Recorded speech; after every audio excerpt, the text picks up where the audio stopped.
Hello and welcome to this episode of the Star Wars Universe podcast. And friends, I am super excited today. We've been talking to you for a while about doing this. We've been telling you it's coming up. We weren't sure when we can get started. Today, the ducks are aligned. Everything's in a row. Today, we are starting on our podcasts about the Star Wars Rebels TV show. This is one I think we love doing Clone Wars, and we've had a lot of fun with the book club stuff. And the book stuff will continue.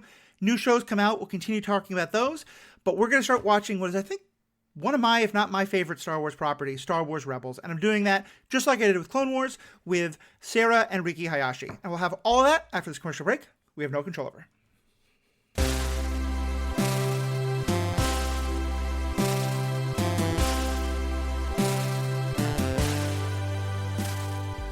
Welcome back. I'm Matthew, your host.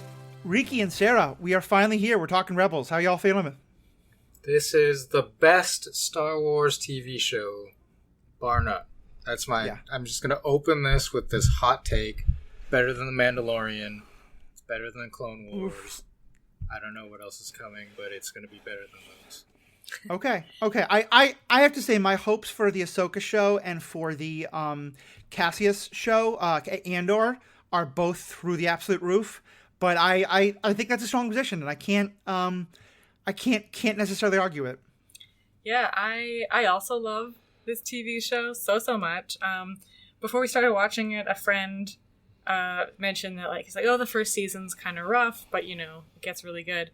And we watched the first episode. Yeah, it's amazing. Like, if that's their version of rough. Let me introduce you to Star Trek. Or example. A lot of other TV series. Like, this one comes out. And there's, straight out the gate, just fantastic. And I'm so excited to be watching it and to be. And I think a lot of that is credit to Dave Filoni, who worked on Clone Wars. So then this was his chance to get back into it. And I think he had a lot of great ideas and had a lot of good people working with him. Yeah, I think that's really true. And I feel like in some ways, and don't worry, folks, we're going to get into talking specifically about episodes 1 and 2 of the first season. We're doing a little bit of kind of overview to start with, but we're also, some of you may have seen the show before. Some of you may be watching along with us for the first time. Though I think it's going to be pretty hard for you to watch only 2 or 3 episodes a week because the show is very bingeable. But maybe you wait for us to kind of have a backlog. But don't worry, we won't be doing spoilers until a special spoiler section at the end. But yeah, I just talking about it generally, I feel like among other things, this show is the connective tissue I needed. There's some ways in which I think I may enjoy Mandalorian better, although I think it's very close. But I certainly understand why some people love this one. But I feel like so much of my understanding of the larger Star Wars universe and how the pieces that I thought didn't fit together come from the show. Because it just does such a good job of bridging the time between the Clone Wars and the movies we already love, the original movies, while also setting up a lot of the plot lines and helping to clarify a lot of the plot lines that were kind of hinted at before or that might be coming later. To me, it's just the connective tissue.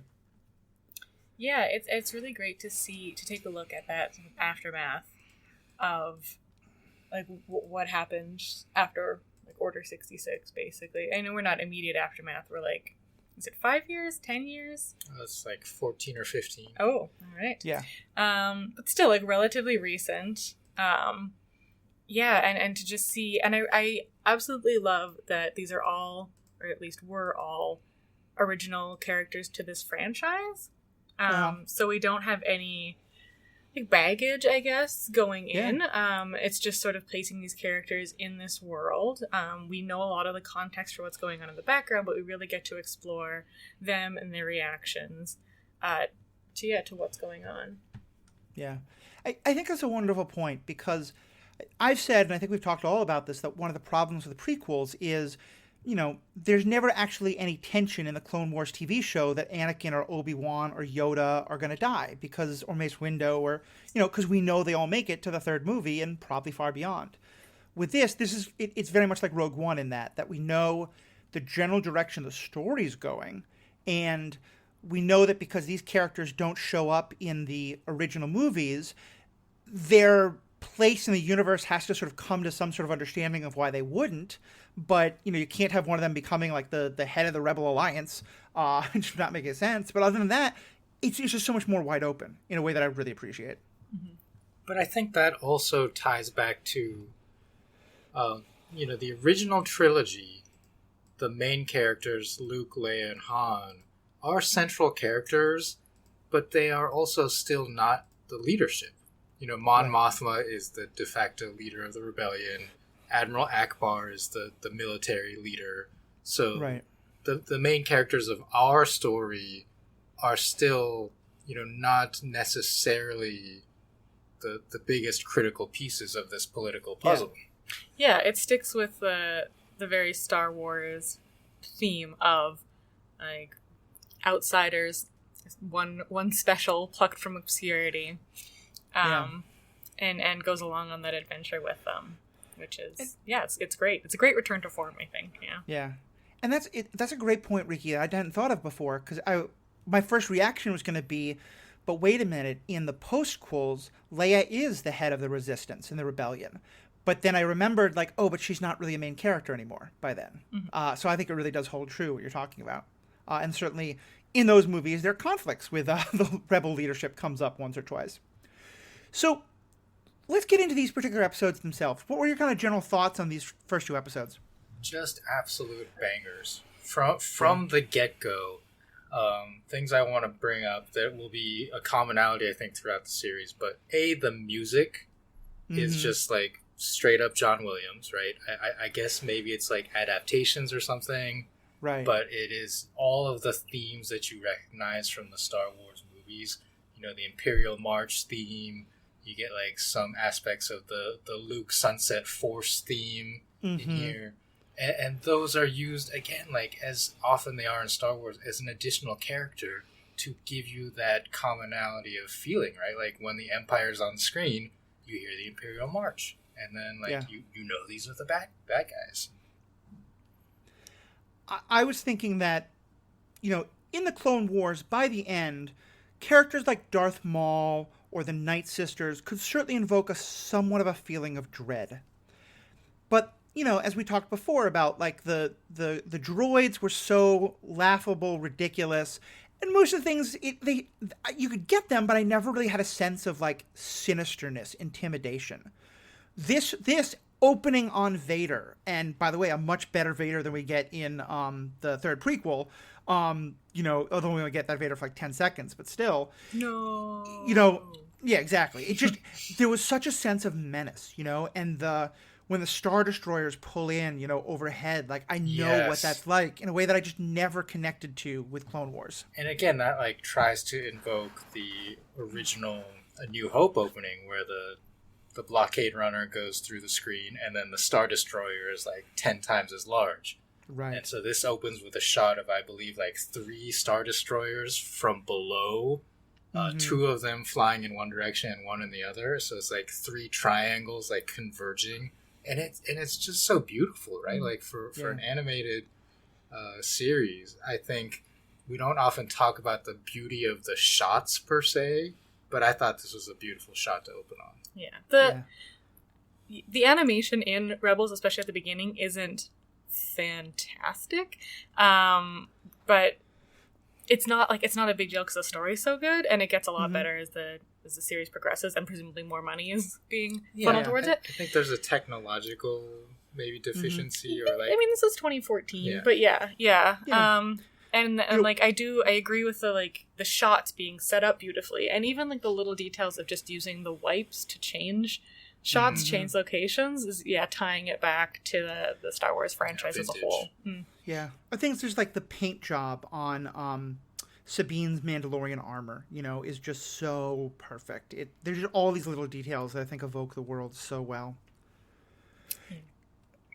Let's let's kind of go through some of the different parts of the show, and I think that especially because this is the opening, I want to kind of introduce us to the show and also go through how the show introduces us to each of the characters, which I also think is so well done. Like, each character, I don't want to only compare this to the Clone Wars, because I do think the Clone Wars is a wonderful TV show, but the Clone Wars is in some ways great. It's very much an ensemble show. There's probably 30 recurring characters or something like that between all the Jedi and then different human figure or different Republic figures and different separatist figures and stuff like that.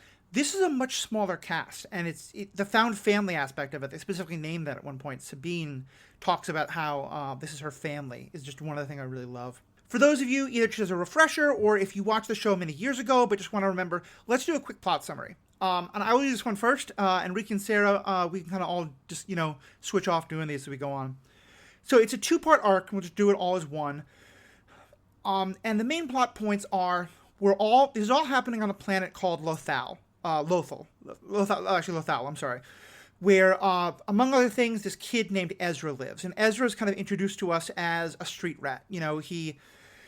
That phrase is used, and so I immediately think of the movie Aladdin, which is one of my favorite Disney movies, even though very problematic in some ways. And he's that kind of, he cares about people, he wants to do right by them, but he also is going to take what he can, to support himself, and he's kind of a very much out for himself guy. We'll get more into the character there, but so he runs into this bunch of, I guess you could call them kind of proto-rebels. They're definitely trying to fight the Empire, but they're not connected to anything bigger yet, or at all. And shenanigans happen. They wind up helping each other. He winds up becoming part of their crew, or at least for the moment, where they keep discussing whether or not they want to give him back or not.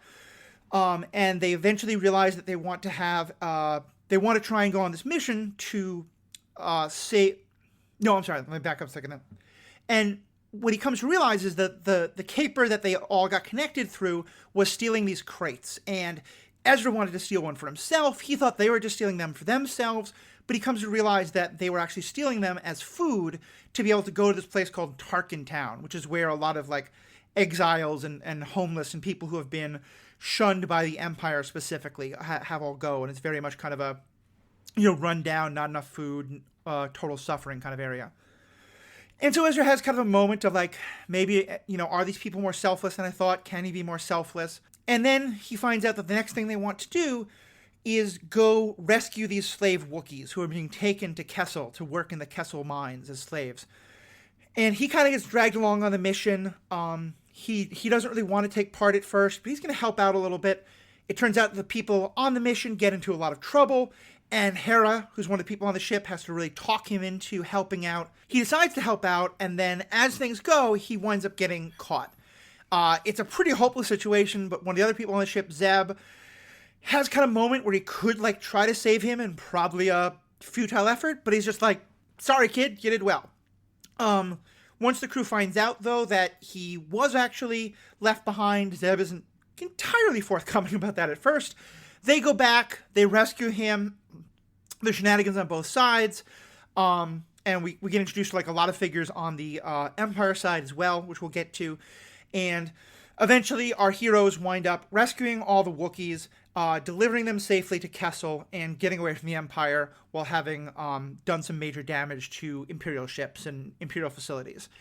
And the biggest kind of reveal is that we've gotten a lot of great hints about it through the episode, but by the end of the episode, you realize that Kanan himself, Kanan is one of the leaders of the ship, is himself a former Jedi, or a Jedi, is all we kind of know, but we know this is post-Order 66, and that Ezra has Force powers, and that he doesn't know that.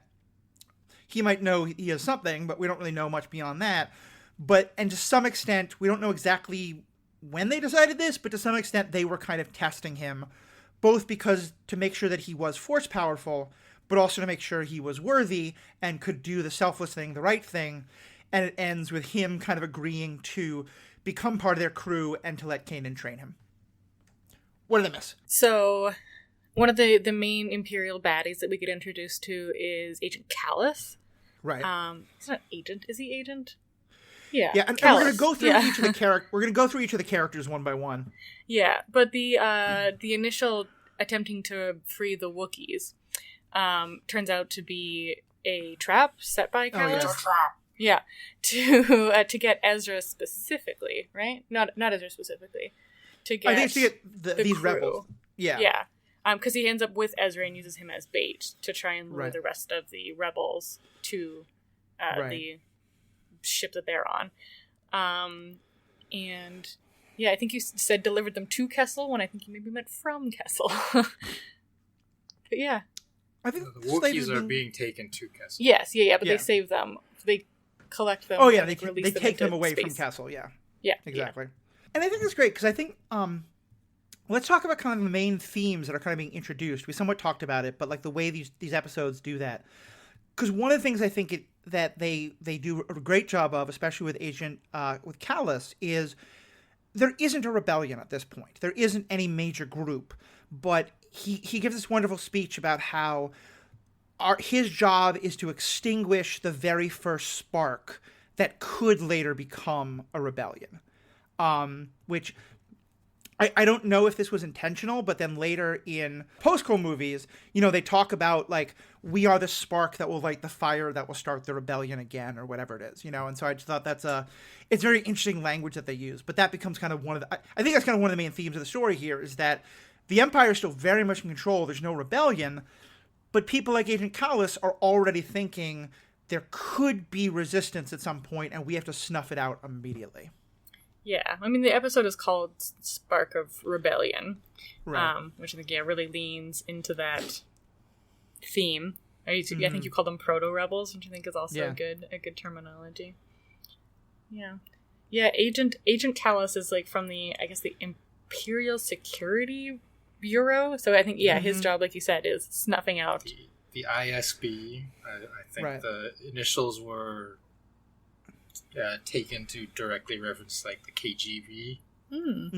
Yeah, I can see that.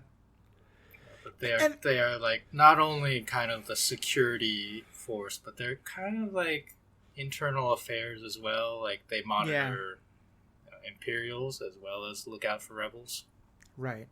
Yeah, I think that, and some of the books have gone into this more, the idea that, not canon books, they're legends books, but that are, obviously influencing this, the idea that ISB is, they're kind of always on the lookout for Jedi sympathies or anti-Imperial feelings or, all kind of things like that. And that's, I think, kind of the other big theme that at least I got from this is that, at least on the Empire side, that Callus is one of the two antagonists we're really introduced to. The other is, and this is that first scene I mentioned with Vader, that there's an Inquisitor out there. And the Inquisitors are tasked by Vader this Inquisitor is tasked by Vader to hunt down any either Jedi who escaped Order 66, or I think he calls them, like, the future Jedi, the people who could become Jedi, to just make sure that this is always taken care of. And we just get a teeny bit of it, but I think we're kind of getting introduced to the idea that ISB and the Inquisitors have two different sets of goals. They're both working for the Emperor, but they may overlap sometimes, and they may come into conflict sometimes. Yeah. And the Inquisitors are characters that we've been introduced to in other franchises as well. Like, we get the Second Sisters in Fallen Order, which we did a little review of briefly. Yeah, I agree. I like, and I don't know if we get his name yet, do we? This Inquisitor? I don't think so, no. But yeah, he's an intimidating figure who only appears in hologram form at the very end of the episode. And yeah, Callus is just looping him in that, hey, we've got a Jedi on our hands. Yeah. So any other kind of big themes of the show we want to talk about, or should we start going down the list of characters? Let's talk about the characters, because that's so much of what I love about this series. Yeah. And I think these two episodes, I'd forgotten how much these two episodes just give each character enough to really tell you exactly who they are and help set them up for what's going to happen. So let's start with Ezra. What's kind of your feeling about Ezra? What do we learn about Ezra this episode? Sorry. So, do you need, like, to take a little break or something, Matthew? You okay? I have a bottle of water here, so I'm okay. Okay. So, yeah. Go ahead. Ezra, right off the bat, like, the opening scene with him tells us a lot about his character. He helps this alien, like, fruit merchant escape from Imperial stormtroopers, but then, like, takes some of his fruit. He's like, hey, like, I helped you out, like, I'm taking some of your fruit. So that's, like, the street rat Aladdin aspect, I feel like you talked about. But it shows, like, he has a central morality. He is a good excuse me, I'm doing it now. He is a good kid, but maybe is a little on the selfish side. Rightfully so, because of his upbringing. as we find out, like, he has grown up without parents. Yeah, I wouldn't necessarily say selfish, but like self-preservationist, self-preserving. Yeah.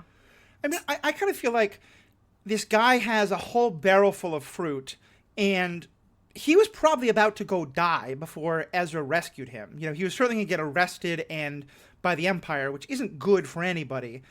And then Ezra, rescues him, and he says, cool, here's one fruit. And I think, Ezra could be very fair, saying, hey, listen, like, I did just help you out. I'm starving. Can I take some more? In fact, he actually just goes ahead and takes them while the guy's like, wait, what are you doing? So, yeah, I kind of feel like... Gotta steal to eat, gotta eat to live, otherwise we get along. Oh. Yeah. My Great cabbages. Reference. Thank you. Yeah. Let's throw out all kinds of references. That's good. I'm building off the Aladdin theme, because I totally agree. Yep. No, you were taking us into a whole new world. I love it, Sarah. Thank you so much there. Yeah. You opened that can of worms. I rubbed that one. Yeah, Sorry, I'll stop. Yeah.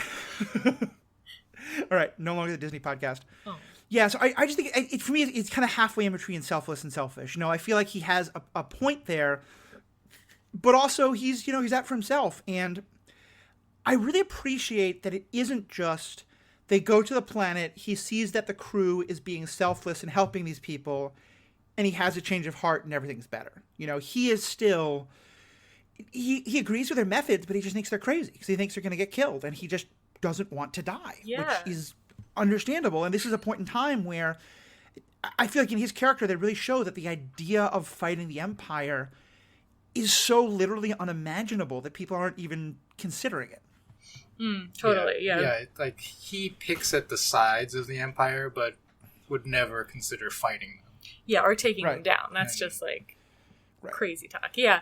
And I think, like, this is really exemplified when, like, it's Hera and Ezra on the ship's not called the Ghost. The ship's called the Spectre? No, the ship is called the Ghost. Their code names are Spectre. Okay. They're on the Ghost, and Hera realizes that this is a trap. They're being set up. So she, like, begs Ezra, basically, go in there, find them, tell them it's a trap, tell them to get out. And he's like, nah, I'm good. Why don't we just leave? Like, they're done. They're toast. We should just get out of here. And it takes some convincing for her to eventually get him to go in and find the crew and let them know we should get out of here. Right. And it's also a nice, we'll get to her in a second, but it's a nice introduction to her because she clearly is, I think, the most idealistic of the group. And so I think it's very intentional that she is the one to make that argument to him. Mm-hmm. Yeah, and she's also got a lot at stake, too, with like her and another of the main characters, a sensible leader, Kanan, are a couple. It's not explicitly stated if they're married yet or anything like that, but yeah they're definitely She together. Calls him love, which is definitely a topic we're going to get onto. Yeah. I also just want to point out, we've mentioned Kanan as the leader here, and I believe Hera is actually the leader because she's the captain of the ship. Yeah, but I mean, he's Spectre 1, but yes, she's Spectre 2 in their code name. There's, like, questionable elements of, like, chain of command here, but at least, like, in terms of, like, she runs the ship, so she gives the orders when they're on the ship. Kanan may be more of, like, the contact operations guy. Yeah, I feel like the two of them have some kind of joint leadership that we haven't really understood yet in terms of how they share that power. Mm-hmm. And, like, there's 5 of them as well. It's not like some giant ship with a huge crew. I think they can, like, be maybe a little more diplomatic in their running of things. Mm-hmm. Although Chopper never gets a say. Poor guy. So any other points about Ezra we want to make in terms of the way he's introduced? I'll answer my own question. I did really like the way that they were fairly subtle about his force powers. And as the show goes on, he starts doing more and more, things that are kind of like by comic book rules might be possible for a normal human, but seem like really good reflexes or really good jumping or whatever. He jumps real far in this one. Yeah. Well, but that's the thing is, like, as it goes on, I feel like his feats become more and more extreme to the point you're like, okay, that's not what a normal human kid can do. Yeah, but it's believable in the sense that, like, we could believe that Ezra doesn't know that he has force powers. Even, like, so in The Ghost, Ezra ends up finding, because he's looking through for things to steal, street rat and all, and he ends up finding a holocron. Mm-hmm. And while he's sitting in the Imperial brig, ends up opening the holocron, which I don't think he realizes is a thing that only Jedi can do. I don't even think he knows what, he doesn't even know what the holocron is. Yeah. It's got a message from Obi-Wan Kenobi in there that mentions Jedi, but yeah, he's just kind of like, oh, neat, I opened this little trick box thing. Here you go. Right. Yeah. And it's another great way of helping to frame it, because the message is basically the continuation of what we see Obi-Wan say at the end of, towards the end of Revenge of the Sith, where he's basically saying, like, the Jedi have fallen, the Republic has fallen, but to anyone who can find this, the Force is still with you, don't give up hope, kind of thing. Ugh, Obi-Wan. You know. Yeah. In some ways, very, not necessarily my favorite character from the Clone Wars, but my, of the sort of super inspirational heroes, my favorite, and certainly the one that I am most stirred by, and I thought he was just because it is, I think, the voice actor from the Clone Wars, and he was just perfect to be that role. Mm-hmm. Yeah, I really liked Obi-Wan in Clone Wars. I agree, not my favorite character. Out of, our group of heroes, probably one of my favorites. I feel like I've got a new favorite character depending on whoever I'm talking about, but yeah, to see him just as this sort of, background character, kind of, place setting sort of way, is really nice, because, we know he's there. It's cool, but it's not directly tying into that story of Obi-Wan and Luke. He's used in the same way that Vader's used. Right. Like a framing sort of. Yeah. And I also like it because this is kind of more a theme of the show, but what you said kind of remind me of it. This show feels a lot like Rogue One in that it's about the people below the main camera, you know, and we don't know what was going to happen to them later, but this isn't the heart of the Resistance. They're not going after the main princess who Darth Vader personally knows, you know. These are people who, Agent Kallus is good at his job, but he's not the director of the ISB by any means. He's probably a, third or fourth down level guy. You get the sense that this is, maybe things like that are happening on a couple of other planets. You know, this isn't the only one. Which I just really like in terms of, the kind of story we're telling. Yeah, for sure. So let's talk about the two leaders we're just getting into. Hera or Kanan? Who wants to go first? I'll talk about Kanan. Sure. He's voiced by Freddie Prinze Jr., who fans of 1990s, 2000s movies will remember from She's All That and the Scooby-Doo movie. And he does a fantastic job voice acting here as Kanan, and I think he is presented as the leader, but like I said, I feel like Hera is actually the leader, as the captain of the ship. But he's certainly got the hero mold, and as we learn more about him, right, and the fact that he has a lightsaber and somehow is connected to the Jedi, just adds to that mystique of this hero, this Jedi in hiding. And I think he is a good main character to follow. Yeah, in that sense, and I like him a lot as a character, and again as the voice actor.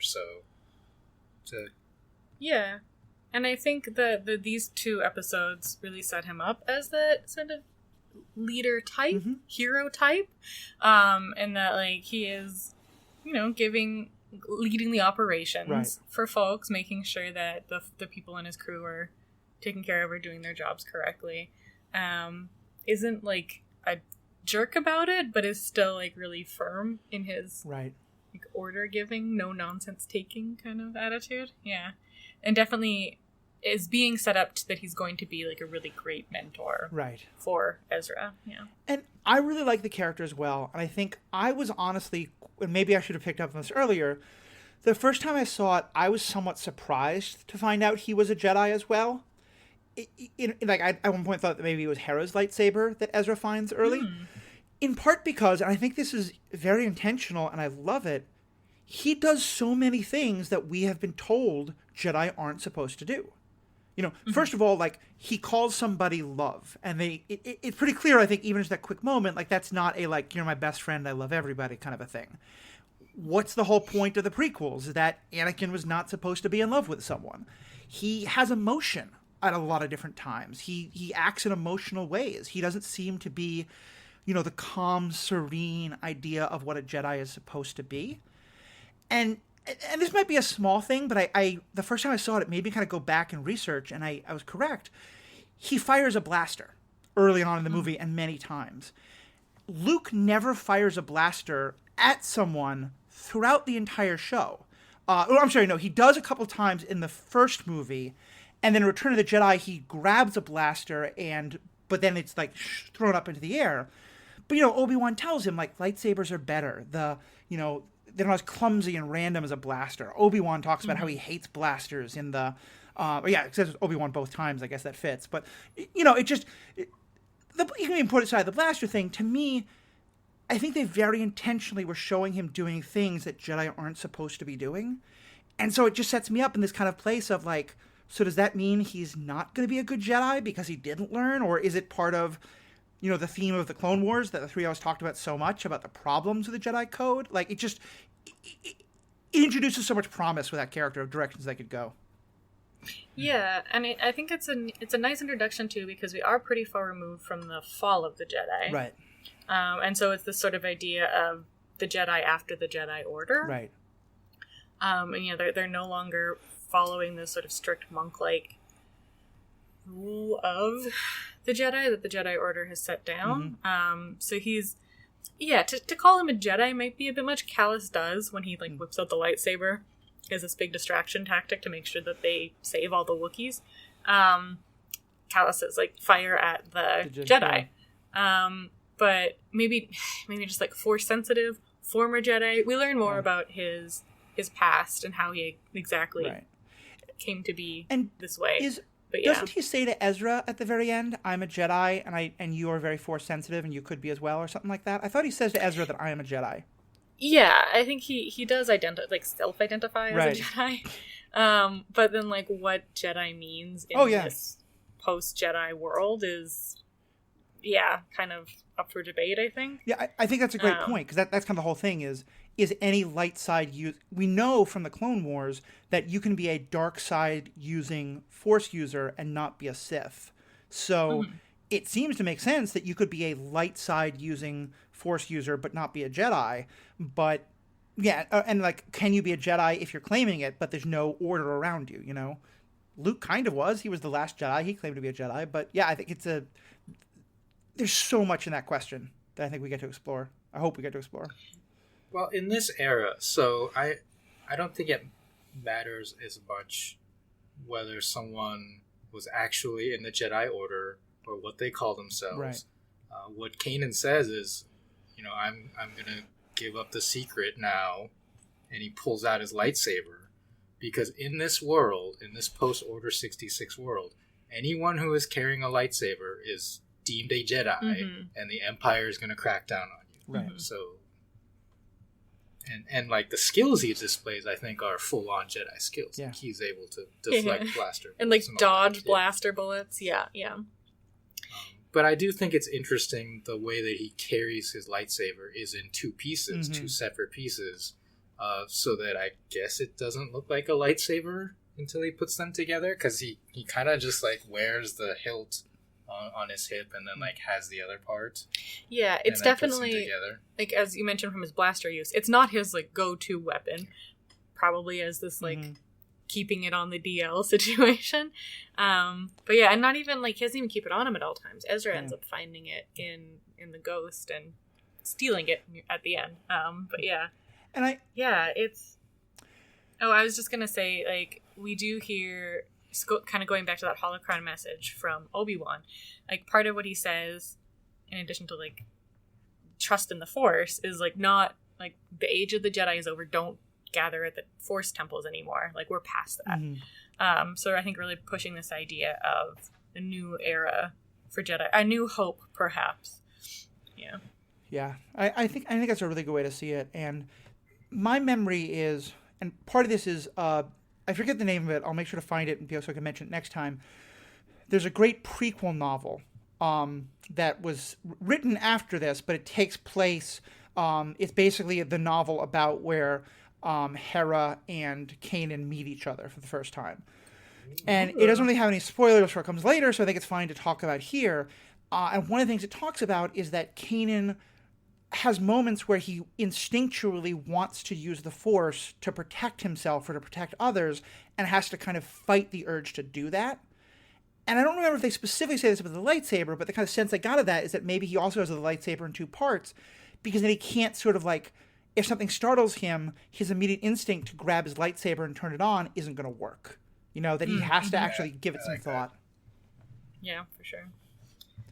Well, you mentioned her. Do we want to talk about Hera now? Yeah, and she's so connected to him. I think the two of them are obviously a pair in that regard, but she's also a very interesting, distinct character. What's your going to take on Hera? Yeah, Hera Syndulla is a Twi'lek. She's a pilot. She's the pilot of the Ghost. And she's, I guess co-leader. Like, she and Kanan have very leader vibes together. But she definitely takes this more reserved approach, I guess, in that she's usually the one who's back on the Ghost in this sort of mission control standpoint. Right. And she gets, I don't know, like, part of me thinks this is just because, like, oh, she's a lady, so therefore she has mothering instincts. But she does feel like she's got this kind of more nurturing role, especially to Ezra. Like, she's very kind to him when he comes aboard and is quick to welcome him into the fold, whereas, like, maybe Zeb and even Sabine to some extent are a little more wary of him. And just, really advocating that Kanan be patient with him.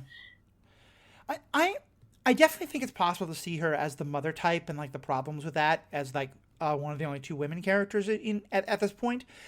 I think I saw it a little bit differently, though, because I think, and granted, though, I'm not as sensitive to, I haven't had to deal with that in my own life, so I may not be sensitive to it, so I'm by no means claiming that I'm right here. But I think they also did set up the idea that, in part, a lot of her feelings come because of her idealism, you know? Even Kanan, to some extent, like, has some moments where he's like, do we have to go back and get the kid? For her, there's no question at all. You know, there's no question of we are doing this not to get rich, not to just protect our own hides. We are doing this to fight the Empire. And I kind of took her caretaking of Ezra in that regard. But I think you're also probably right that there definitely can be a, like, well, she's the woman, so she's supposed to be the nurturing, mothering character. Yeah. And I mean, like, there are 100% more women in this story than in like New Hope. Even like Clone Wars, really, we didn't see much of not Natalie Portman. Why did my brain not go there? Padme, there we go, I got there. I mean, it's not even necessarily something that I'm upset about, but yeah, I do like Hera as this idealistic figure. So I want to say, like, I liked what you said, Matthew, about Hera's, I guess you said idealism, right? Is that right? And I think she is kind of the moral center of this crew, and it is unwavering in her morality and her, as Sarah I think said, her will to fight against the Empire. Because Kanan, despite being a leader, despite being some form of, former Jedi, I think part of the Jedi identity at this point involves hiding. So I think he is going to be more reluctant to take action, whereas Hera seems to be more oriented on, no, we have to do this. Yeah. And I think part of what I got from her, and this is kind of why I'm hesitant to sort of name either one the overall leader, is that in that regard they really balance each other, and they both seem to be aware of that. You know, she will poke at him when he's being a little bit too conservative, and he kind of pokes at her when she's a little too, like, of course we have to rescue him. Who cares about the odds, you know? I think they really, and she kind of needles him a little bit. She teases him sometimes. They set it up as a very kind of, like, a good dynamic between those two. Yeah, well, and we'll certainly get to see more of their relationship and understand that. And I think it will be good for us as viewers to follow along and watch for this dynamic of leadership and see, like, who emerges in different ways as a leader of this crew. Yeah, and I don't think, we've sort of all been dancing around it, but I don't think the crew needs to necessarily have one specific leader. right? Like, they can all take on various leadership roles. And, like, even to some extent, like, we'll see Zeb and Sabine kind of step into that position in the future. Yeah. Because the idea of Hera and Kanan as co-leaders, I like that. I'm on board. It is notable in this episode that they take a vote on whether to go back to save Ezra. Yeah, thank you for reminding me of that. Because, that's a very democratic. That kind of goes to what you're saying, Sarah, that it's not, it's not a hierarchical thing. Mm-hmm. I think the other reason why it's important, and honestly I hadn't thought of this until we were talking about it just now, and some of the points you brought up, you both brought up, kind of triggered this for me. If this show is chronologically happening after the Clone Wars, in terms of it was made much later, but it's the next thing in that chronological order. I guess the Solo movie, but my thoughts on that. But like it's fantastic. It is the second. It's the second major animated show. It's very clearly kind of a successor to the Clone Wars, and the major theme of the Clone Wars is that the Jedi are always the leaders. The Jedi are the generals because they're Jedi. And so again, it's just a really interesting thing of showing, like, the fact that Kanan is Hera and Sabine and Zeb, they didn't grow up in a world where the Jedi are supposed to always be the leaders just because they're Jedi. And so he's not. And I think that's just, I think because Filoni is so intentional with these things, it's another just like little brilliant thing that they throw in. Shall we talk about the fact that, as you said, there are 100% more women as part of the main group than there were in like the original movies? Let's talk about Sabine. Yeah. Sabine's great. So Sabine is a Mandalorian. She's got the armor, but she like decked it out in fun art style. She's got like cool colored hair. She's about Ezra's age, maybe a little bit older, so like late teens, I'm guessing. And She's the demolitions expert on the team. Who loves blowing stuff up. And the graffiti expert as well. Yeah, she's like the cool girl, and Ezra seems to have a bit of a thing for her at the beginning. Yeah, she reminds me a lot. It's a little awkward. The exchange was awkward. Yeah. She reminds me a lot of the character of Gogo from Big Hero 6. And it's kind of a trope that you'll see often a lot. I think of particularly in regard to anime and like Japanese video games, but I think also it is now a part of American video games often as well. But like she had like the haircut and the like multicolored hair and the kind of punkish, like some of them are like very mad that Ezra is not listening to authority, and then Hera is very supportive of him. She's kind of like, so you got a problem with authority? Okay, I can dig that. Like, she just has this very kind of, like, devil-may-care attitude that I'm like, I have seen this character in so many RPG video games. Well, there's a name for it, Oh, what's that?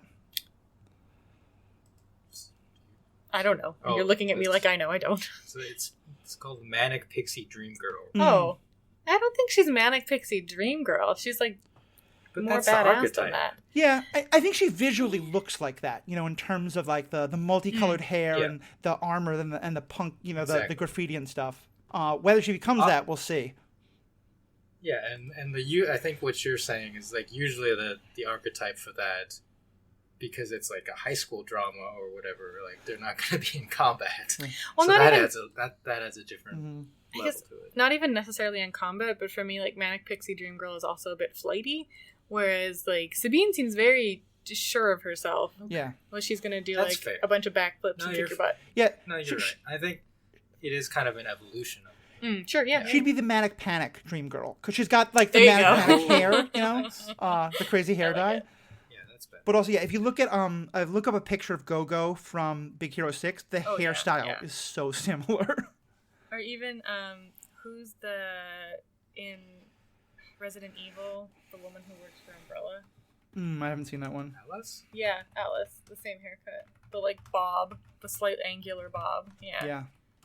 And Alice is also that, like... It's a trope. Like, in Gundam, there's usually a woman on the team who's kind of, like, the cool chick. Yeah. Okay, I found the other one I was thinking of also, because I just Googled Final Fantasy Manic Pixie Dream Girl, and there's a number of arguments about different characters, but especially the character of Aerith. From Final Fantasy VII and the way they remade it also has a very similar kind of vibe, and she's kind of down to earth and good at combat, but also kind of very out there and challenging things in a way that our main character is kind of drawn to. But I also really like that as part of that, she's the demolitions expert, because I think that does very much break the trope, in terms of especially it being a woman who's like, and especially because it's not her being a woman, but also her being that kind of like punkish anti-authority thing. Like, you're right, often you'd see that as flighty. She's the engineer of the group in that regard. But she also does this thing where, like, when a bomb sets off and she doesn't get to see it, she asks if it was pretty. And she's like, oh, I'm sorry, I missed it. I'm just like, okay, there's a little bit of pixie girl there thing, but also it's awesome, Sure, yeah. She's the cool girl art student who, like, smokes cigarettes out behind the classroom. Yeah. And then blow stuff up. I went to the wrong art school, clearly, but yeah, exactly. I didn't go to art school, but yeah, you know what I mean. Anything else about Sabine? Nothing we can talk about now. Yeah. She gets good. She starts good. She gets good. Yeah. Sabine's great. I will just say that the first time I watched it, I groaned a little bit when I saw that, like, Ezra has this crush on her. And I was kind of like, don't, like, on the one hand, like, cool, maybe every Force user gets to have romance. That'd be fun. But also, like, don't make this a, like, will they, won't they show. And I'm not going to say anything about, like, do they do that or not. But that was kind of the one sour note of the show, I think, for me. But it's so quick that I was fine with it.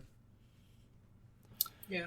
I groaned again because it was like an awkward exchange, like typical teenager, like attempted making a conversation. Yeah. Hello, I noticed you're cool. Let's go to the other organic member of the cast, of the crew of the ship, Zeb.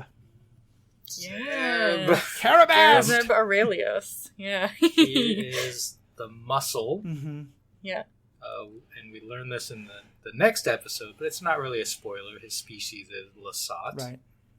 And it's just like a big alien who can like punch stormtroopers and knock them out and has big guns. Yes, but cannot pass as a hairless Wookiee, sadly. Although his attempt to do so and making a little like "arr" noise was hilarious. I just love that. Yeah, like very, very good comedic beats in this as well. Yeah, and he's... So, Zeb is the one who notices that, Ezra has come to rescue them, but then gets captured by Callus, who's attempting to, I guess, ransom him and like, if you don't stop, I'm going to take this kid. And then Zeb's like, oh, good job, kid, bye. Yeah. And then, when they're like, well, we need to go back and rescue him, Zeb's kind of like, do we though? Do we really need to do that? Yeah. So he's maybe seen as a little more ruthless than the rest of the gang, or more like Ezra in that he's concerned with saving themselves instead of like risking his neck for this kid they just met. But classic like big guy, like once you get to know him, right? Like, and I think that's part of it is that he wants to maintain this image as the muscle and is afraid to let his emotions show. In some ways, it feels like if, a person the size and skill set of Chewbacca acted like Han Solo. It's not quite the same. It doesn't have quite the same swagger, but a lot of the sort of like, I'm out for myself here. And even then, like, I watched that scene again knowing what was going to happen this time. And I think you feel like, oh God, no, a hero is supposed to go back and try. And the hero is certainly not supposed to kind of like tell them not to go back and try. But I'm not sure he's wrong, especially in the term of like, I might risk my life to save this other person, but do I want to put the lives of all 5 of us, plus the missions that we're doing, completely at risk to save this kid who's been kind of a jerk to us and wants to steal some of the cargo we were trying to steal? Yeah, he's been a pain. Yeah. And like at this point, Zeb doesn't, like, they don't have the Wookiees, and like Ezra tells them later where to go find them. So it is like it's just the crew. But I mean, like, I agree. It's not like, I feel like if it were Sabine who had been grabbed by Callus instead, there's no way Zeb wouldn't go back for her. Yeah, it's a very like it's this sort of not the dark side of found family, but what can be the either problematic side or totally understandable side, but that like your found family is very, very different from everybody else, in terms of your loyalty to them and what you'll do for them. Yeah. And Ezra's not part of the family yet. Yeah. To Zeb. Right. Yeah. And in fairness, of all the people Ezra's a Ooh. jerk to, Zeb's probably the top of the list, so. Yeah. Yeah, and they like end up sharing a room together too, which is very like odd couple. Mm-hmm. Yeah, fun vibes there. But yeah. And then of course we have the non-organic member of the crew, Chopper, who he's a droid. He's the same kind of general, like I think he's another astromech droid, though of a very different design, obviously, than R2. And I feel like they were very intentional that they made him. He speaks in the same kind of language of like beeps and snoots that R2 does, although a little bit different. But he's much more expressive. He has these mechanical arms that he can use to gesture or to wave in the air. His head can kind of shift and change. I felt like it was much easier to understand what he was saying than it was with R2. And that as part of that, he's also really kind of a sarcastic jerk in some ways. Well, Chopper like actually speaks. Mm-hmm. It's like wub wub sounds, but they are words. Right. Yeah, it's kind of like if anyone plays Animal Crossing, it's like how Animal Crossing villagers talk, only lower pitched, Mm-hmm. where it's like words that have just been distorted. Yeah. But yeah, it's I love Chopper so much. I think he's my favorite of the 5 main cast members. That's fair. Because he's got all like the fun sassiness of R2 like cranked up another few notches. And he's Hera's astromech. So they have like a fun relationship as well, where and like Zeb can't understand him, so Chop will say some sassy things, Mm-hmm. and Zeb will ask for a translation, and it's like, don't worry about it, man. Yeah. It's fine. He's cursing at you. Don't worry about it. But yeah, I also love his little mechanical arms, and he just looks so exasperated a lot of the times. Yeah, he's great. His name is like C1-10P, Mm-hmm. which like if you include the dash in there looks like the word chop. Oh, okay. I never realized where they got the name from. I didn't until I was watching with the subtitles Nice. on. But yeah. He's just great. He's great. I love him. And as a legitimate member of the crew, when I mentioned that they took a vote, Chopper voted. Yeah. Yeah, Chopper's vote was like counted, the swaying vote. Yeah, it was a 2-2 tie. Which if you think about how much R2 and C-3PO have their own initiatives and feelings and thoughts, but they're both basically slaves of Luke or whoever he says to give command of them. And it's not treated in a bad way because the show doesn't want us to... the show wants us to think about them as machines that a person can own even though they're sentient. And I feel like here they're much more like, no, actually, if they're sentient, then yeah, they get a vote. They're part of this. Yeah, Chopper is very much a person here. Yeah, I mean, I think he kind of leans towards pet in a sense because, like, we can't really understand him. And he does have this, like, being owned by Hera, like, asterisk by him. Mm-hmm. But yeah, I think he's definitely far more of a crew member than R2 and 3PO ever were, even though he's got similar levels of sass and sentience. Mm-hmm. I mean, maybe legal ownership for whatever permits and stuff you need, but I don't know that Hera would Be like, you're my droid, I own you, blah. Yeah, and I think that also speaks to Hera's character a lot, too, Right. where she's, like, just a very compassionate person. No, I think it's a really good way to think of it. Any other last thoughts about the crew before then we get into the Imperial folks we meet, and then we'll close out? I sense, Riki, you want to chat a bit about Mr. Callus, so why don't we dive into that? Well, so earlier you had mentioned that Callus is good at his job, and it's absolutely true, and I love that about this show, that he is not just like this bumbling, incompetent Imperial. He sets up this trap, and he gets them. Yeah. His plan works, and like in combat, like he seems very competent. So just a great antagonist overall. Yeah. And, like, ruthless in a fun way. Yeah. Like, there's the scene we referenced earlier where Ezra jumps bonkers high is him going back to rescue one of the baby Wookiees, or, like, child Wookiees. Ezra ends up, like, jumping over a stormtrooper and then flinging him off of this bridge. Callus gets flung off of the same bridge a little bit later and finds that, like, they're both clinging to some of the bridge's support structure. And the stormtrooper is like, first time dealing with the Jedi, huh? And Callus just, like, boots him into the abyss, which is like, yeah, Callus isn't the kind of guy you just have, like, fun banter with. He will kick you in the face. Well, and that's what I love about it, because at the end, yeah, a lot of people kick you in the face. Callus kills that person. Like, there's no way he lives through that fall. Oh, no. And that's he kind of had become like a little like, yeah, you know what? You're trying to do your job. I get you. I don't like your job, but yeah, like I can understand where you're a murderer for no. Okay, cool. And that I thought that was such a good job of like making him a very likable character in a way, but then also at the very end being like, yeah, and if he's upset, he'll just casually kill one of his own people. Yeah, if we're like, I guess the Imperial way. The Imperial way, and if like.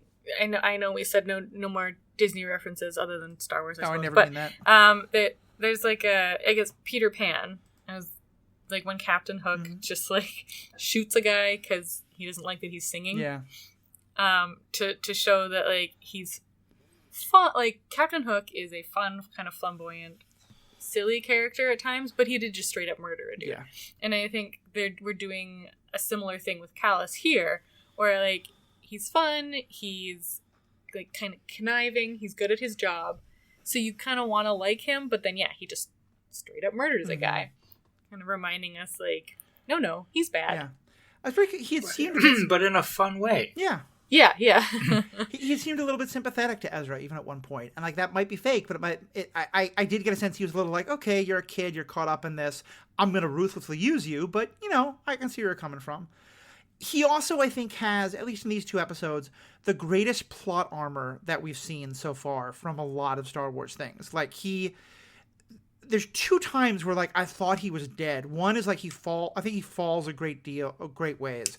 And the other, he gets, like, he fires a laser blast at Kanan or Ezra, I forget which one, but they redirect it right back into his chest. And I was like, that kills people in most of the times. And I knew he was going to come back, but I was like, oh, okay, so Callus has some plot armor. Got it. Or he just has actual armor. Yeah, instead of, like, the plastic armor that the stormtroopers are apparently given. Yeah. I mean, the look of him, he puts on a helmet that still, like, shows his face, like, kind of like maybe like a Roman style, I guess. But it hides his mutton chops. Yeah. I mean, and he has the fantastic facial hair. Just a great character design. The voice actor, I think it was David Oyelowo, I believe. Is great in this role. So all in all, Callus fantastic. The Inquisitor, who we see just a little taste of, very menacing, right? We understand him to be some kind of Force user, dark side user, and he has like this long, thin, vampiric face with, I think, glowing yellow eyes. Or like red. He's a hologram, so it's tough to tell. And he's like, bald and like clearly not human, but very like classic horror movie monster. So the character designs. For the villains is good. I also liked... Okay, so the stormtroopers are terrible. Still. They're still terrible shots. At one point, they're just like shooting at Kanan before he has ignited his lightsaber. And he's casually dodging them. Like, I think like that's showing Kanan using his Force powers, though. But there are other instances where like they're running down a tunnel straight ahead of them, and they're just like, there they are, get them, fire towards the left. Stormtroopers are not good at what they do. But I thought, like, in this episode, TIE fighters were shown to be very effective.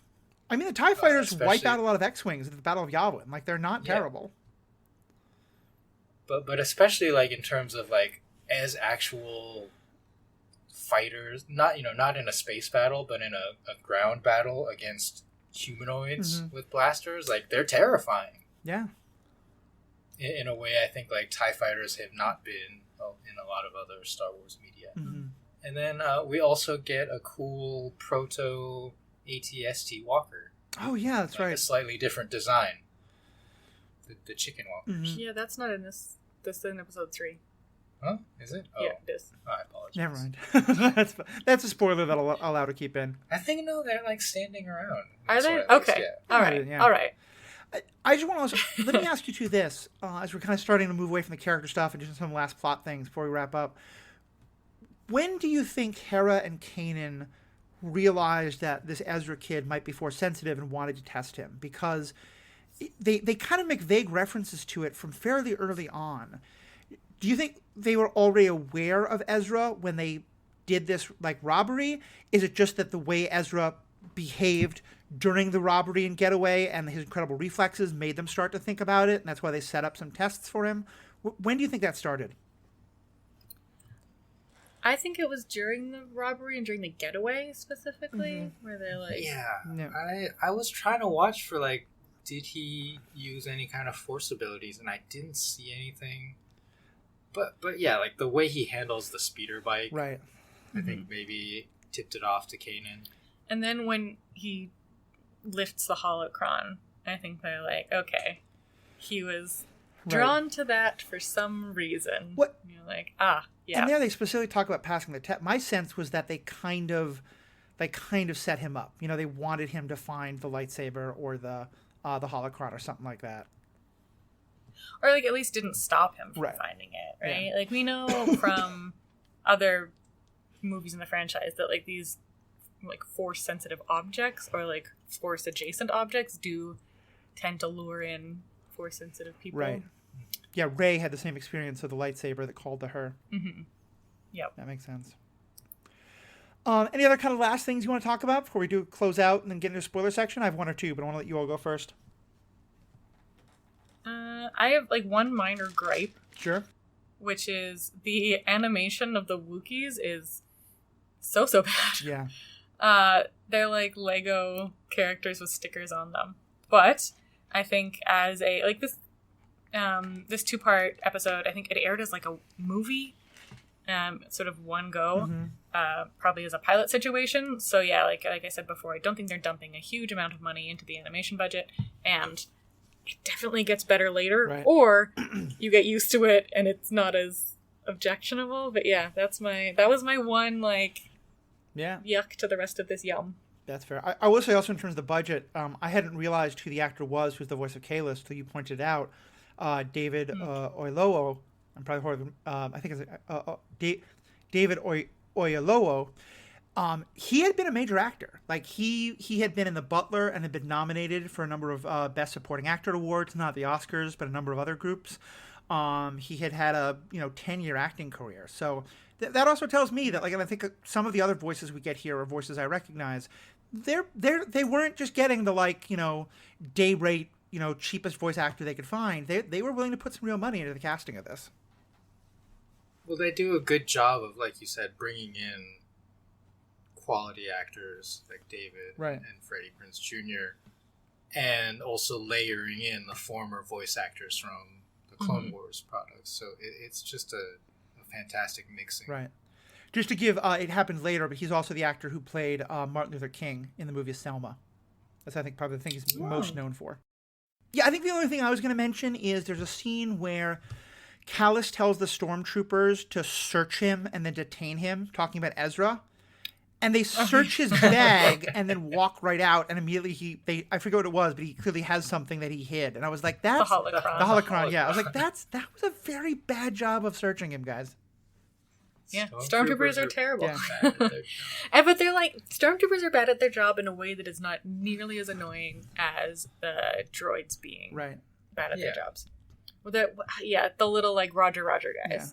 I mean, another comedic moment with probably those same two prison guards, is that Ezra tricks them by like coughing, tricks them into like coming into the cell, and then they run in, and he's hiding under the stairs and just like whoops and locks them in, and they just look at each other before the scene cuts away. Yeah. Like they don't even say anything; they just look at each other.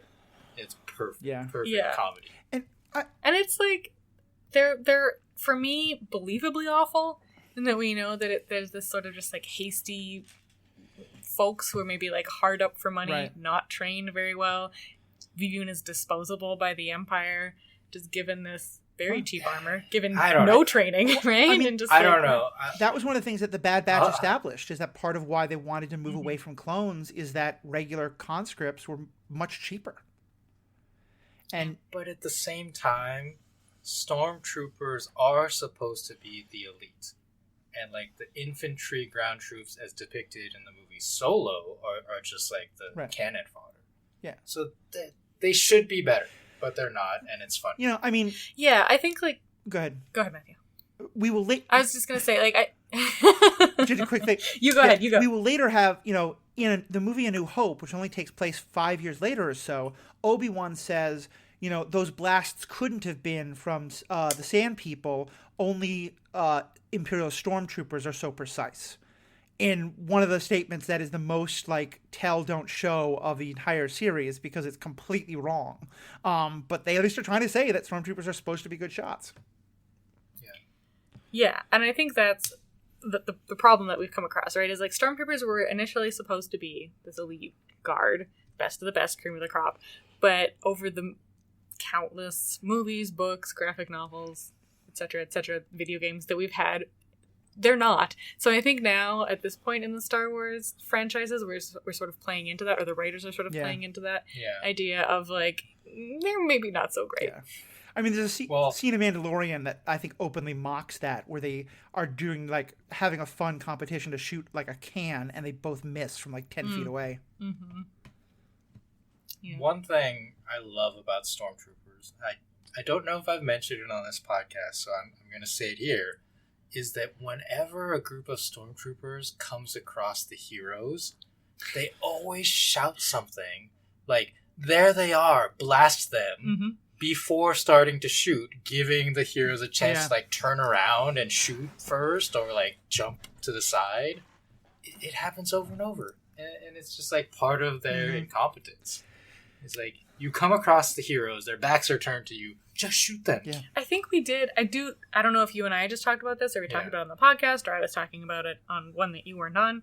But yeah, this idea of like, they were purposefully trained to say that in it by like some sort of counter spy person, right? Is this like way of hand waving away why they do this? Because it makes no sense. Yeah. The Galen Erso of stormtrooper training. Yeah. I will say, though, one thing we talked about during the Clone Wars a lot was that the fact that our heroes were most of the time killing droids, which, are sentient, maybe should have been treated better, but by the way the show's set up, like, they're okay to kill, in a way that, like, when they kill Geonosians or other, like, organic species that aren't built and that are, in the show's perspective at least, sentient beings with life, that was always seen as harder. And I remember that was one of my concerns the first time I watched the show, is I don't want them to be fighting clones, but are they really going to make a kids show, or kind of like, a young adult show, where our heroes are killing living beings, human beings, or any kind of, species. And so the fact that Ezra, like, kills stormtroopers 5 or 6 minutes into it, I was like, okay, we're dealing with some more adult stuff in this, and I'm really happy about that. Yeah, I mean, it's only rated, like, Y7, I think. Yeah.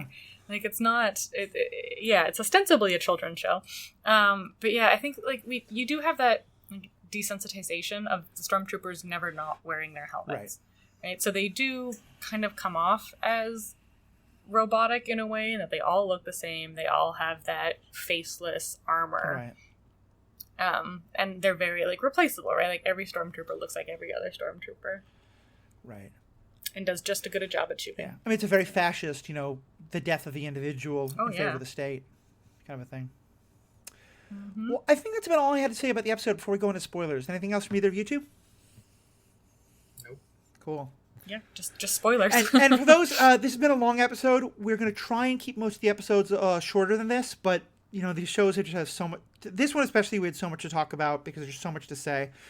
We're going to try to keep them shorter, but no promises, because there's just so much to talk about with these episodes because they're so rich. Let me do a quick sign-off, though. For Riki and Sarah, if folks are interested in kind of learning more about you and what you're doing, or kind of finding your thoughts on the internet, where can they go?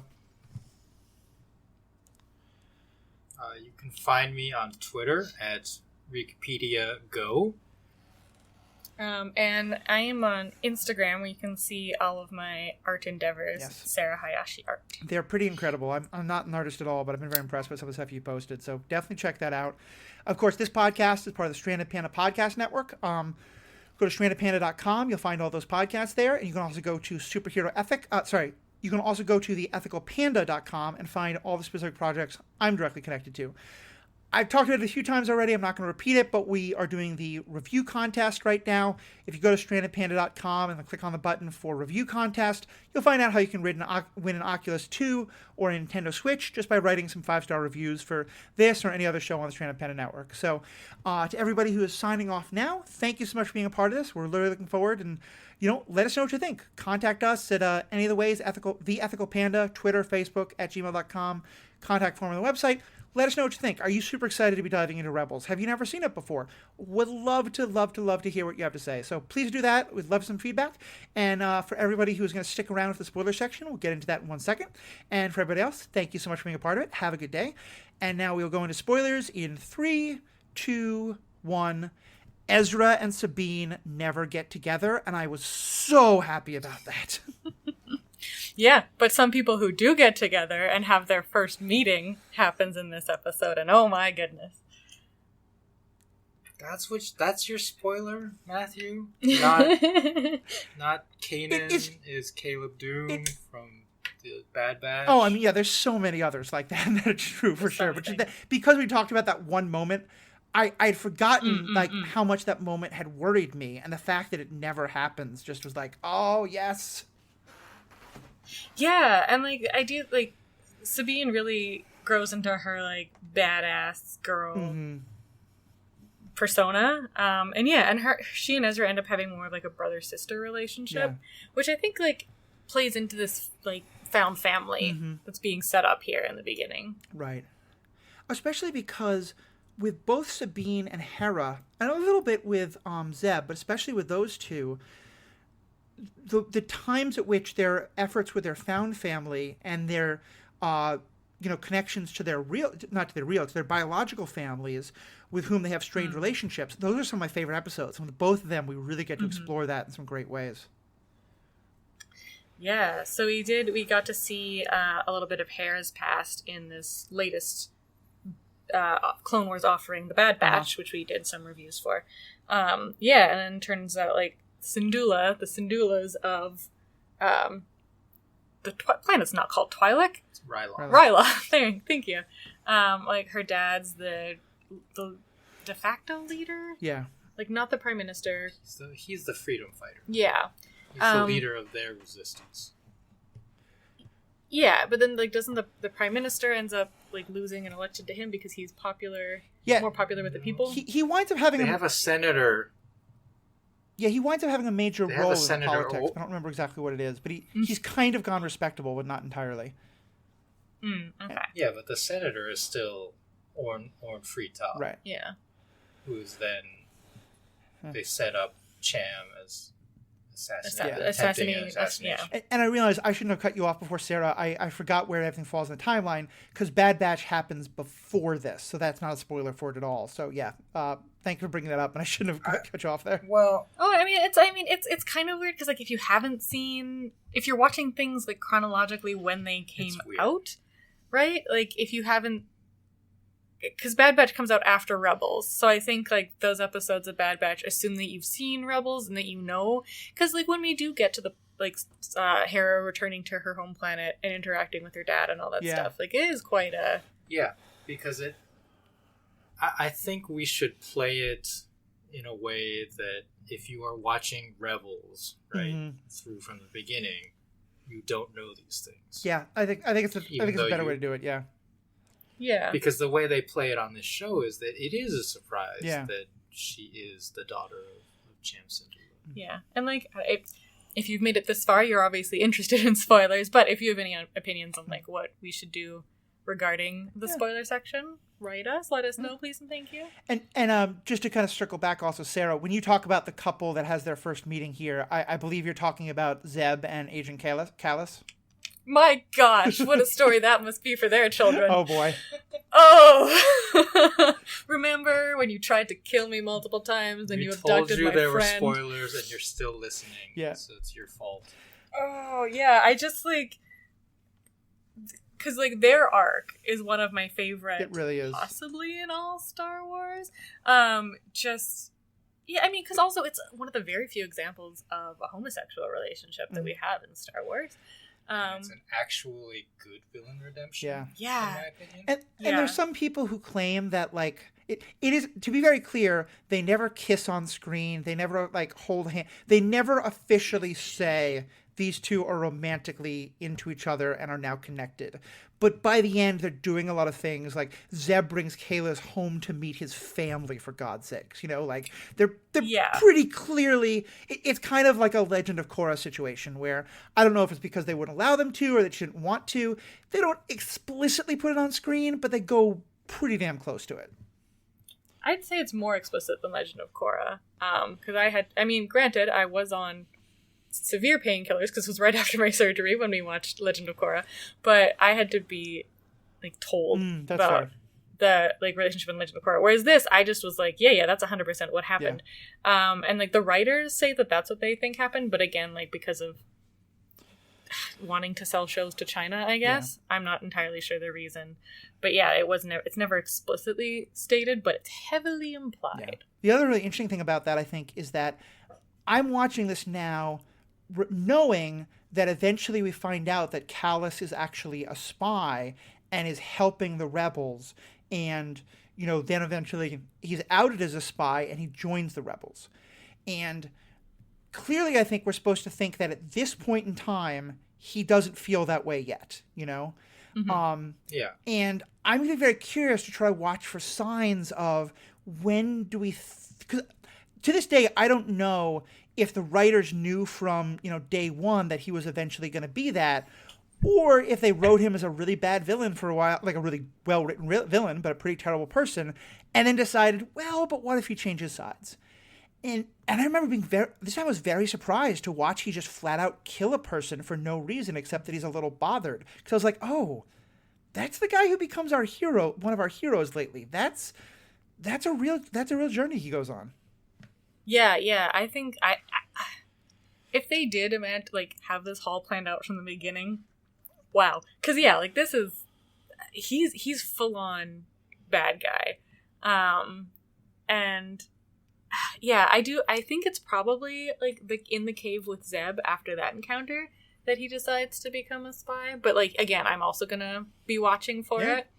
But it's he's set up to be the big bad, and I think what Riki was saying about his redemption arc being so powerful because of that, because it's not this pulled back. I don't think he is a spy at this point at all. Yeah, I think it's very true. I agree, and I think we'll have to watch for this, right? But part of it is that eventually there are other bigger bads introduced. You know, the Inquisitor is going to come in. Your fave. The governor, I think, is pretty bad. Yeah. And then, a certain admiral shows up. I think... Well, even Vader will show up. Yeah. And so the comparison of evil, I guess, and being shown, what true evil, quote unquote, looks like.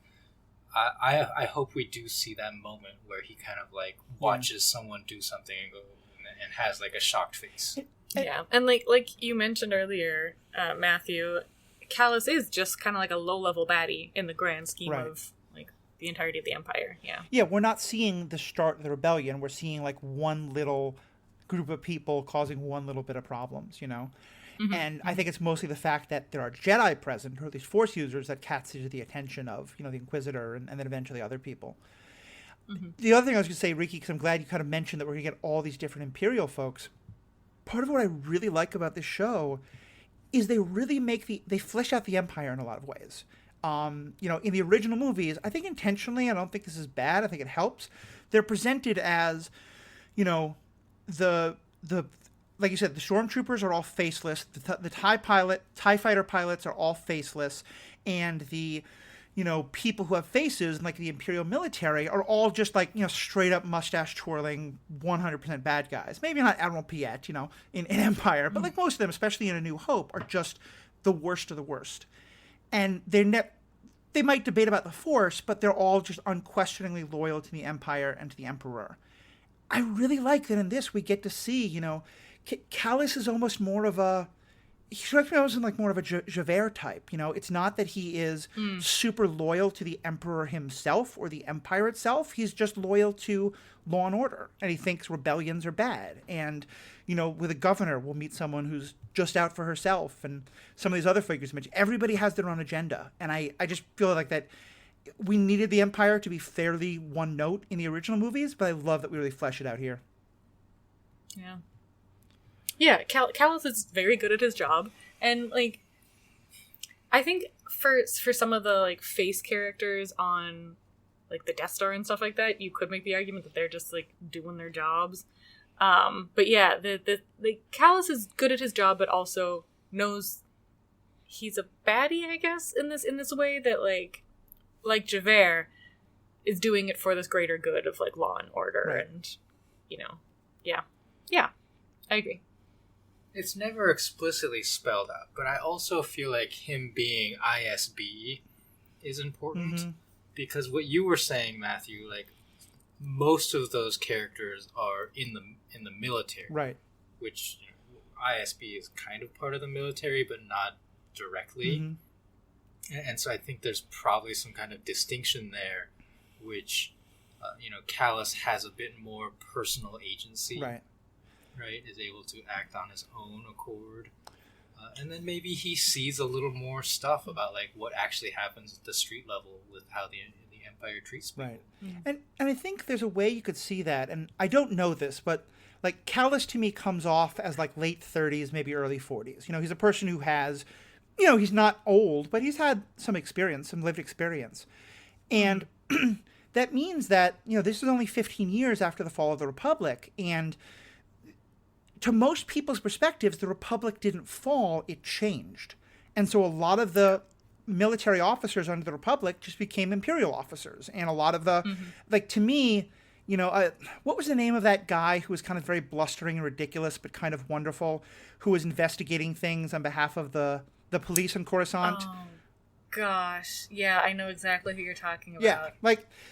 I can't remember his name right now. But whoever it is, like, we know that there is, like, a Republic, investigative force of some kind. And I could see Callus either, like, maybe he's young enough that he didn't actually join until it became ISB, but he grew up kind of maybe idolizing the people who were under the Republic, or maybe he was part of the Republic and then it just became ISB. And he's like, well, I still want to do law and order. The person giving the orders changed, but I'm just going to, do the right thing as I see it. And... yeah. I mean, honestly, so what I would love to see as a backstory to Callus's character. Oh yeah. Is perhaps him being mentored by Yularen, who was an admiral in the Republic, and then we know that he continues on, in the Imperial Navy, as you said, and he actually joins ISB, and he is supposedly like one of the characters on the Death Star. Yeah.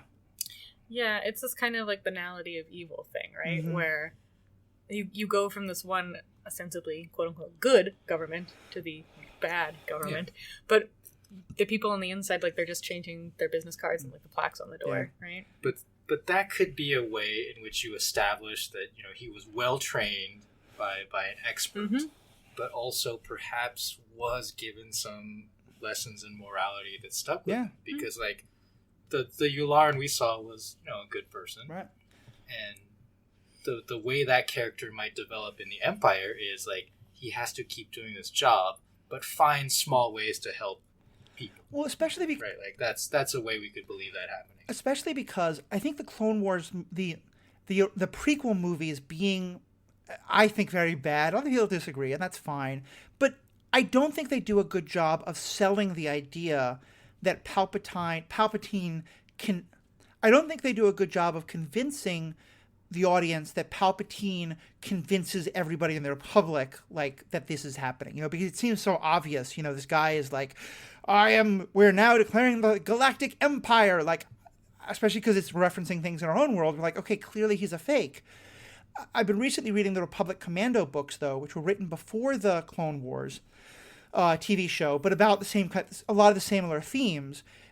And one of the things that those books do very well, they're about clone troopers, is establish that by the end of at the end of the Clone War, they really don't like the Jedi, and they have had very good reason not only to like hate the Jedi, but to suspect the Jedi and to think that. Because Palpatine is like giving everyone these crazy orders, and it's kind of like the war should have been over a while ago, but they keep doing things that don't make sense. And they don't know he's the one giving the orders. They just see the Jedi running all around. And the point of all this being that we get to a point in those books, if you don't want to be spoiled on Republic Commando, skip ahead like 2 minutes here. But we get to a point in one of the books where Order 66 is happening, and our heroes are not helping carry it out because they want nothing to do with the Republic anymore. But when the choice is to help protect Jedi who are fleeing from Order 66 or to join in the fight against them, they join in the fight against them. And the books are so well done that you fully believe why they think this is the right thing to do. And so my only point here, coming back at a spoiler, is it feels to me like those books and some of the other properties that happened, like the Bad Batch as well, did a lot more to remind me that, yeah, most people, if you're not in Tarkin Town, if you're not here, the Clone Wars are over. Things are better. The corruption of the Republic is gone. Like, the trains are running on time, to use one of my favorite illusions. Like, I get why someone like Callus might think, you know what, actually things are better than they were. And it's only once he has to really see just how bad things are that he starts to change his mind. Yeah, and like, the Jedi were not good military leaders. Yeah. Like, they may have had good intentions, but they were bad at what they did. And, I mean, Palpatine manipulated them into doing it. But, yeah, from an outsider's perspective, or, like, someone in that system of government looking at the Jedi and being like, wow, those guys sucked at their jobs to a, like, lethal degree. Yeah, they all need to go. Be like, okay, I've come across this Jedi. I'm going to call up this Inquisitor. Like, we're going to get this under control. Like, these guys have stolen a bunch of stuff. They've gone and they've like let out a bunch of prisoners. Like, they're not good. We got to get them under control. Yeah. All right, I think that's where I can wrap up. Do you have any last spoiler comments you want to make? Cool. Well, no, yeah. We've done our sign-offs and stuff. Friends, I am so excited that we're doing this together, and can't wait for next episodes. So talk to you soon. Bye. Perfect. Chopper knives, yay.